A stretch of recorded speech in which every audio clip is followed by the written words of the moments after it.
জীবনী সাহিত্য ও আত্মজীবনীর সংক্ষিপ্ত পরিচয়। জীবনী সাহিত্য। জীবনী হলো কোনো বাস্তব জীবনের ওপর ভিত্তি করে লেখা একটি অকাল্পনিক সাহিত্যকর্ম, যা তার জীবন বৃত্তান্ত ও ব্যক্তিত্বের বিশ্লেষণ করে।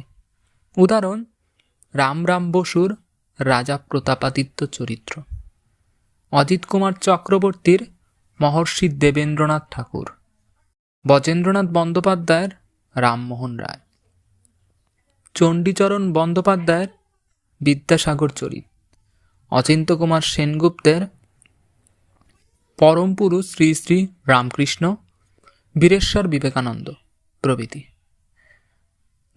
জীবনীর বৈশিষ্ট্যসমূহ। প্রথমত, জীবনীতে যা লেখা হয় তা সম্পূর্ণভাবে বাস্তব এবং সত্য ঘটনা অবলম্বনে রচিত হয়।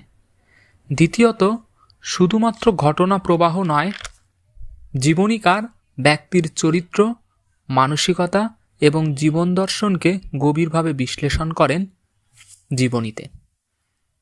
তৃতীয়ত, সাধারণত একটি নির্দিষ্ট সময়রেখা অনুসরণ করে, অর্থাৎ জন্ম থেকে মৃত্যু পর্যন্ত যদি প্রযোজ্য হয়, ক্রমানুসারে ঘটনাগুলো তুলে ধরা হয় জীবনীতে। চতুর্থত, জীবনী সাধারণত সে বা তিনি এই তৃতীয় পুরুষের দৃষ্টিকোণ থেকে লেখা হয়। পঞ্চমত, বিখ্যাত ব্যক্তি, ইতিহাসের ভুলে যাওয়া কোনো চরিত্র অথবা কোনো অখ্যাত নায়ক, যে কোনো ব্যক্তির জীবনী হতে পারে। ষষ্ঠত, একজন ব্যক্তির জীবন সম্পর্কে মূল্যবান অন্তর্দৃষ্টি প্রদান করা এবং তার অভিজ্ঞতাগুলো তুলে ধরা জীবনীর একটি গুরুত্বপূর্ণ বৈশিষ্ট্য। আত্মজীবনী।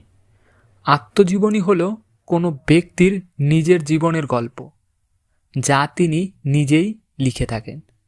উদাহরণ: নবীনচন্দ্র সেনের আমার জীবন, শিবনাথ শাস্ত্রীর আত্মচরিত, রবীন্দ্রনাথের জীবনস্মৃতি, সজনীকান্ত দাশের আত্মস্মৃতি প্রভৃতি। আত্মজীবনীর বৈশিষ্ট্যসমূহ। প্রথমত, আত্মজীবনী লেখকের নিজস্ব দৃষ্টিকোণ থেকে লেখা হয়, তাই এতে আমি, আমার ইত্যাদি প্রথম পুরুষ সর্বনাম ব্যবহার করা হয়।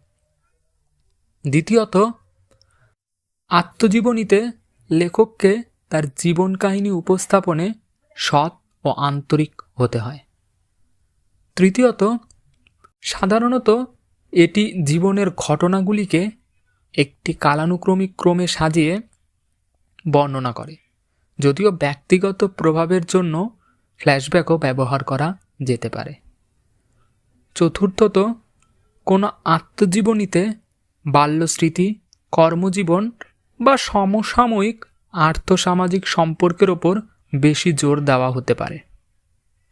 পঞ্চমত, অনেক সময় লেখক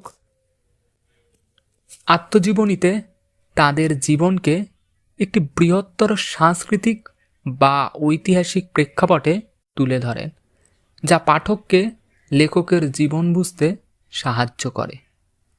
ষষ্ঠত, আত্মজীবনী লেখার উদ্দেশ্য হতে পারে আত্মপ্রতিফলন, ঐতিহাসিক দলিল তৈরি করা বা ব্যক্তিগত অনুভূতি প্রকাশ করা।